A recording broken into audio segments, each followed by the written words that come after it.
Welcome to Frequency Medicine, the podcast for intuitive women, empaths, energy healers, and seekers who are ready to come home to their bodies, regulate their nervous systems, and fully embody their sacred gifts. I'm your host, Fiona Waddell, transformational energy healer, medical intuitive, and guide for women walking the path of self-reclamation and energetic mastery. Each week, I'll take you on a journey into the intersections of healing, science, and spirit, so you can rise with clarity, calm, and deep embodied power. Let's drop in. The role of the heart and energy healing.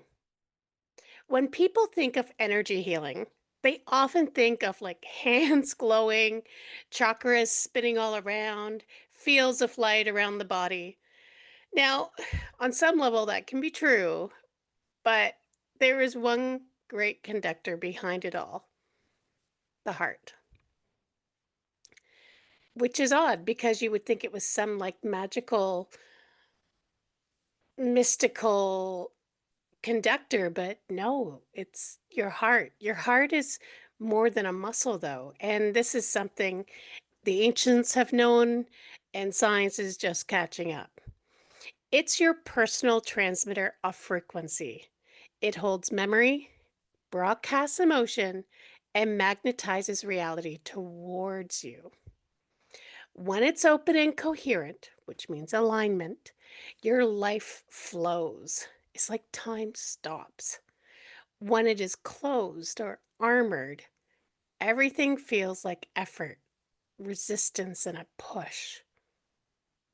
Today, we're diving deep into the science of the heart field and coherence, the heart's role across ancient wisdom, the signs that you are not working in your heart field, and what that feels like, and what it looks like when you are living in heart alignment.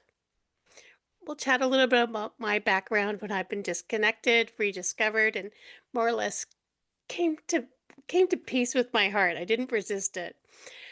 And some great practical tools, meditations, crystals, and journaling prompts to help open your heart. So this might be a little lengthy than usual, so get comfy, maybe pause and go pour yourself a cup of tea. But let's settle in, grab a journal maybe, and let's explore the frequency of our heart. So the idea that the heart is central is not new. It's new to modern science, but in ancient Egypt, the heart was the organ that was judged in the afterlife, weighed against the feather of truth, not the brain. It was the heart, to be sure that we lived in alignment in our truth, not what we thought, but how we felt in our truth.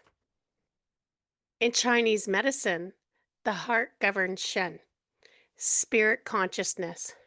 It's known as the emperor, guiding all other organs. In Sanskrit traditions, the heart chakra, anahata, means the unstruck sound, the eternal vibration that exists even without external stimulus. In Sufi mysticism, the heart was described as the chamber where divine love is revealed. In Christian mysticism, saints prayed to the Sacred Heart as the bridge between human and divine. That's just to name a few traditions. So, most traditions point us to the same truth. The heart is the seat of the soul, not the brain. So, the signs of the heart. Now, science is starting to catch up with what the mystics, the ancients, knew all along. First, the heart is an electromagnetic powerhouse. The heart generates the largest electromagnetic field in the body. So that suggests other organs do, but the heart is the main one. It is 60 times stronger electrically than the brain and 5,000 times stronger Magnetically, like, let's put that in perspective. It is 60 times stronger electrically than the brain and 5,000 times stronger magnetically. That's huge. If we could only visually see that with our eyes, within if that was within our spectrum of light, that would be cool to see. So this field extends several feet beyond our skin. Our heart is leading the way, literally. In neurocardiology, your heart contains 40,000 neurons, its own mini brain, which communicates constantly with your head brain through the vagus nerve. And then with coherence, when your heart rhythm is smooth and steady, your brain waves sync with it. This state, called coherence, is when you feel calm, clear, and intuitive. The heart and mind are aligned. And when we look at social resonance, when we sit near someone and your heart rhythms can sync. So if you sit next to someone who's off, you're going to feel off. You're going to pick it up, especially if you're an intuitive. This means that you're not just regulating your body. You have the ability to influence the people around you and vice versa. Your heart is your natural regulator, transmitter, and amplifier. It's an all-in-one. So signs you're not in your heart field. Let's talk about what it looks like when your heart is not leading. Well, you're stuck in your head, looping and overthinking. Conversations feel shallow or transactional. Healing sessions feel flat or mechanical. You judge yourself or others more harshly. You feel cut off from intuition or spirit flow. Your chest feels heavy, tight, armored, or hunched. When the heart is offline, life feels mechanical, effortful, and disconnected. And here's the thing, I have seen big time psychics and healers who live lives in this energy. And it shocks me.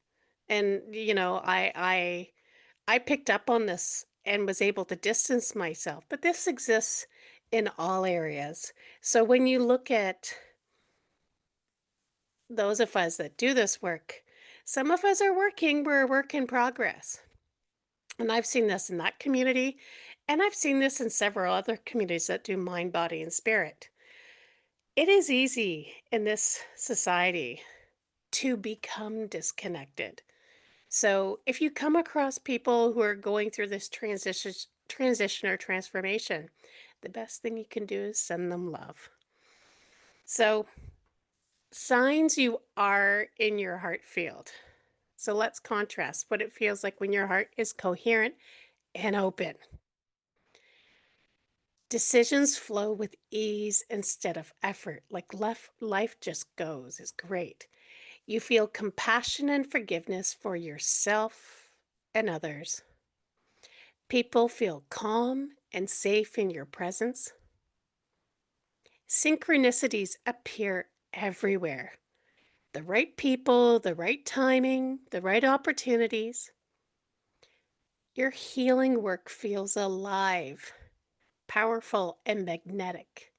You just, what I can tell when I'm connected and aligned, when I'm doing work with spirit and source, I might be a little tired, physically tired, but once I start channeling and working through, it's like I'm on a high and I'm fully aligned.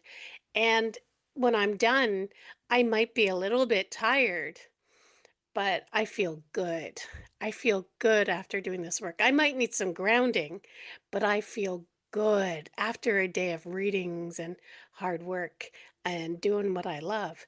I'm in a place of peace, not exhaustion or burnout or confusion where I can't drive, I can't work. Um, I might still be in my head and a little loopy, but I feel good. So it's the difference between static and symphony. So when you're hearing the music and you're feeling good, that's when you're aligned. So for me personally, for a long time, I did live in my head. I This was early on. I probably say 2015, 2015, 2016. So I had just probably gotten only my Reiki level 1 and level 2, and I was volunteering doing healing sessions. So I did the energy practices. I studied, I worked hard, I did all the cerebral stuff and kept showing up, which is the key. Keep showing up. But something was missing. My personal sessions fell flat when I was doing my Reiki self care. I creatively felt blocked. My joy was dimmed. Started questioning everything. It wasn't until I surrendered to daily heart practices, like simple hand to heart breathing. I did gratitude journaling, which for me is more like bullet points. I worked with the rose quartz, and everything started to shift.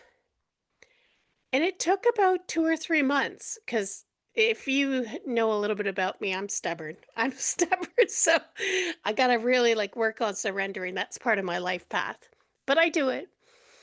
So my intuition sharpened, my healing sessions deepened, and where I volunteered, they even picked up and said, "Wow, this is even more potent. What has changed in the last month?"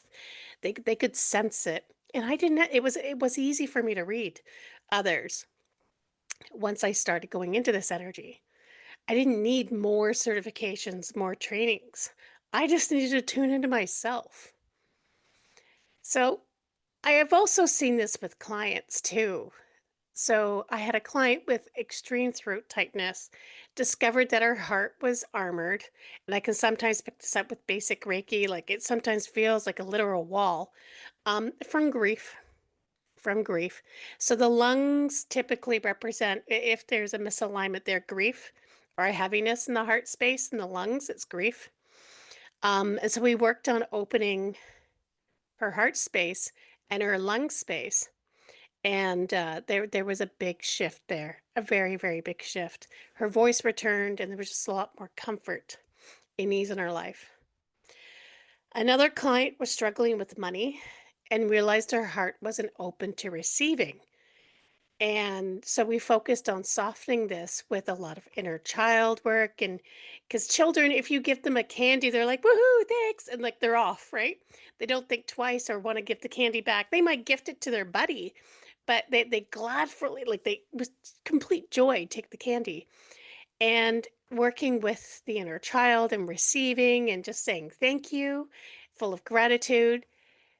She softened, her energy softened, and everything started to flow again. A healer in burnout, a dear friend of mine, found her joy again when she just took some time to work with her heart field. It didn't take her long because, especially with that, like those of us that are doing the work or aware of the work and just taking the time, we're like, oh, I'm disconnected from my heart. And we all know what we need to do, like it's like doctors make the worst patients. It's like, oh, I know what to do. And so quickly she was able to get back into her heart, back into her flow and clear. It wasn't a task at all. It was just a matter of recognition. And that's the thing about this work that we do in this life we're living is we are not meant to stay in a perfect state of harmony. We literally can't, but we learn the tools and we catch ourselves. And when we do that, we have the ability to shift it. And that's what it means by embodying our truth is that we accept the ups and downs. We don't beat ourselves up. It's like, why am I dealing with this again? It's called living. We're out in the world experiencing. You might have sat next to somebody on the bus who was having an extremely difficult time. You didn't know it. And then your heart helped their heart.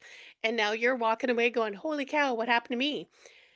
You take some time on yourself and you shift. And that's all you got to do. And that's the great thing about embodying and embracing frequency medicine. It doesn't have to become an entire cycle or pulling everything up again. It's identify, and work on it, love on it, and shift, and then go back and reflect if there's any lessons that you need to pick up on. So, every one of these stories and experiences point to this: the heart is a potent amplifier. So, practical ways to work with the heart. I've put together some tools to get you started. One way is heart coherence breathing.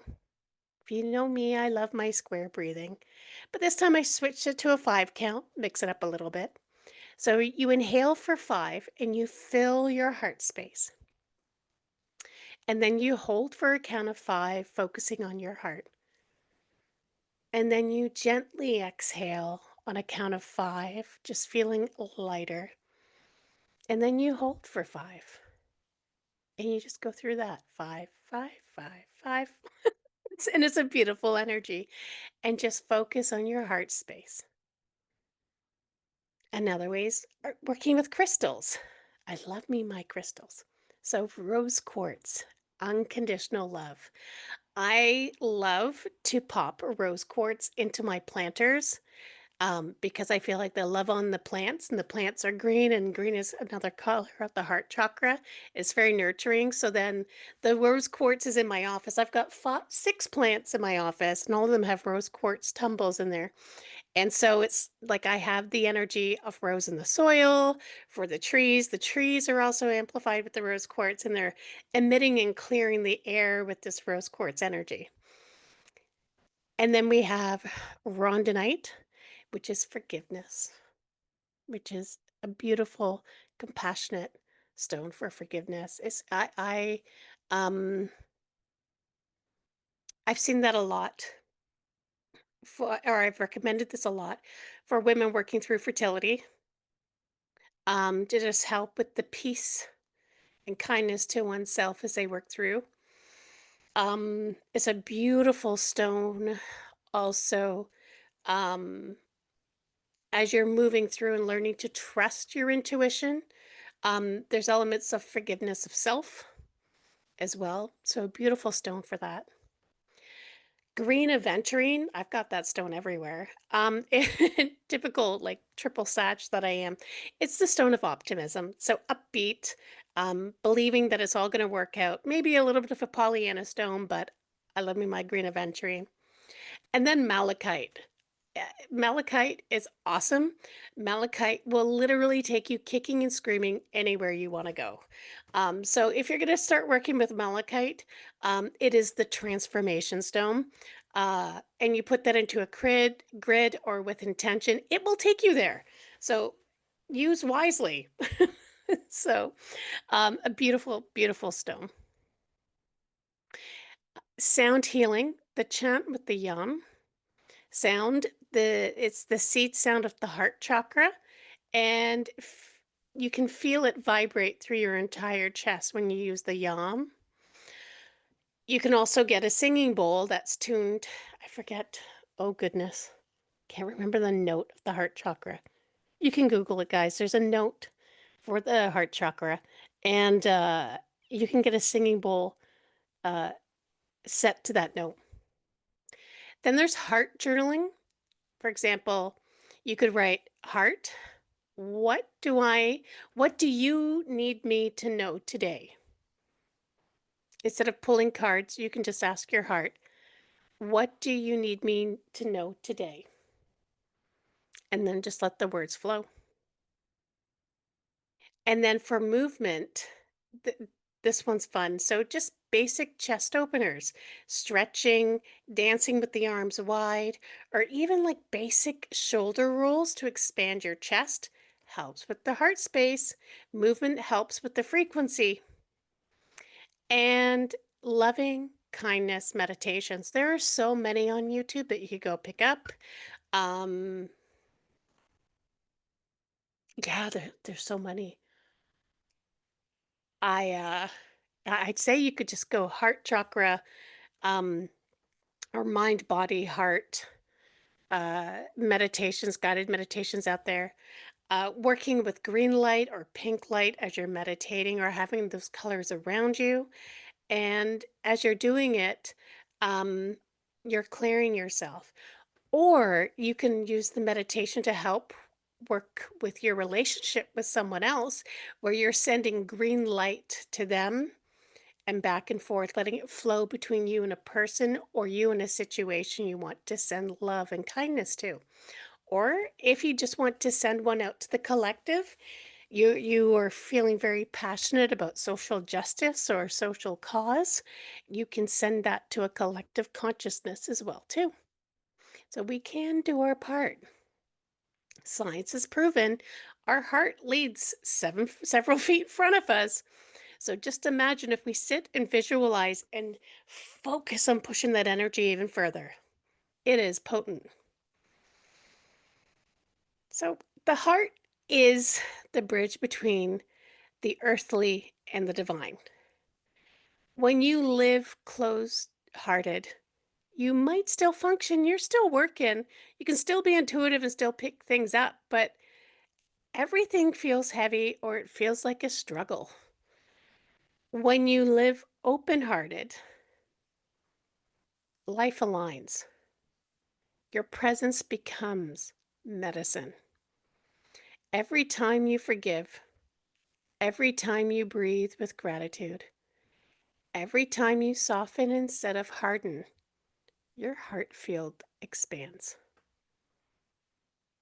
Your healing is not about pushing harder. It's about remembering the one frequency that never lies. Love. Now, that doesn't mean you can't get passionate about causes, but be sure to tune in and make sure you're coming from a place of love and for the highest good. And then things will flow. Thank you.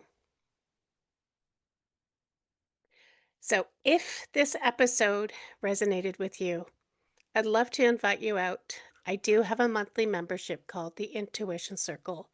It's $25 a month and it's designed to help you grow and expand your intuition in a supportive, heart centered space.